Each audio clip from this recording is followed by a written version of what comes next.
Let's talk a little bit more about Apple. I mentioned the satellites thing. You and I kind of teased this out a little bit last week because there's been a bunch of news related to this. I think T-Mobile had some news. Bottom line is our devices are now going to have new ways to connect to basically like our cars with OnStar. But now it's going to be on our phone, Pat. And so Apple's leveraging Qualcomm.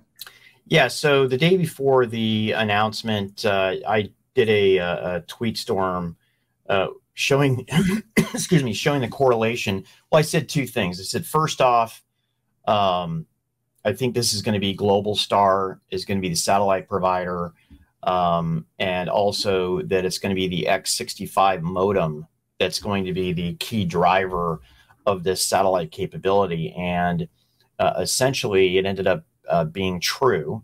Apple talked about some proprietary type of chips that they're using. We reached out to the company. Actually, Anshul yesterday didn't get any answers on exactly what that was, but what we do know is that it's using the X65 Qualcomm modem that leverages the N53 band. And then I did a little bit more digging, and it was interesting. Globalstar, the satellite company, was a joint venture between Qualcomm and Loral back in 1991. In 1999, were you in like third grade then? Yeah, I graduated high school.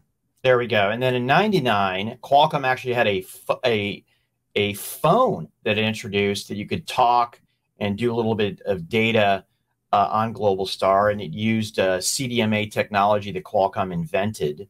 And here we go. Qualcomm CEO Steve Mollenkopf actually was a contributor to the Globalstar project. In 2015, Qualcomm funded the OneWeb constellation, which was essentially the backhaul for data across satellites.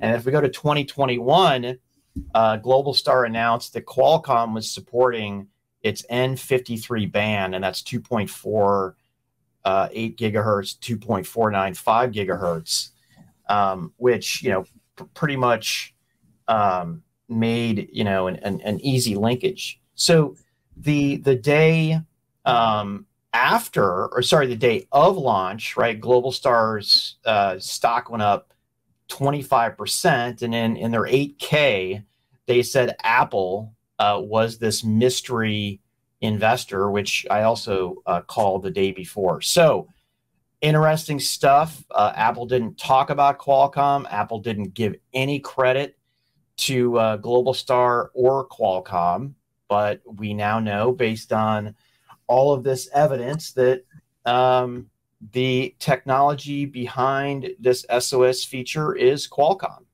and Globalstar, which Qualcomm helped create. Okay, so what do you get? Like Apple can't get away from Qualcomm. In its entire history of existence, has Apple ever given credit to another company for its contributions to building products for Apple? I'm thinking. I'm too. Only ISVs. That's it. Okay, so in the app side of things, there's a little bit of credit being given, but it's just not in the company's DNA. It's just not. Even most of its acquisitions, they die the minute they show up on Apple's doorstep. It's I think maybe the most popular I can remember in current history is maybe Beats by Dre. Was a brand at one time that Apple has kept a brand to some extent, but I think almost universally. And of course, its technology partners tend to never get much credit unless they're being sued for doing something wrong, because God forbid the margin, erosion of that $20 licensing agreement they pay in every phone. Anyways, I just can't. This is one, Pat, that I guess you could kind of look at it two ways. It's just not Apple's DNA to ever give credit, so we shouldn't be surprised. But it's important, I think, that the world knows that there's innovative companies and innovative developers and innovative technology that is behind the implementer. And this goes back to the cases of innovators and implementers, and it has a lot to do with patents and licensing and protections and intellectual property law.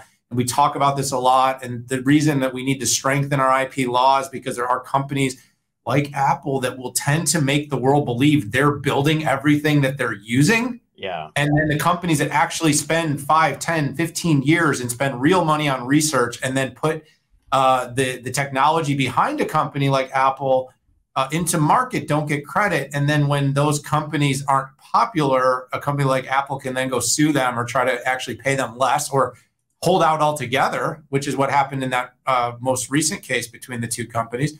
But we also know in the end, when there's a symbiotic relationship and the technology helps the innovators and implementers both, they find ways to work together. So you hit that on the head. You told them the story. I'm just talking a little bit about antitrust because and intellectual property protection laws, because in the era of the CHIPS Act and everything else, it's not just about the innovators. It's also about the not just about the implementers. It's also about the innovators. So I'm kind of surprised. I got to tell you, I'm a little disappointed that the press didn't. Did they ever?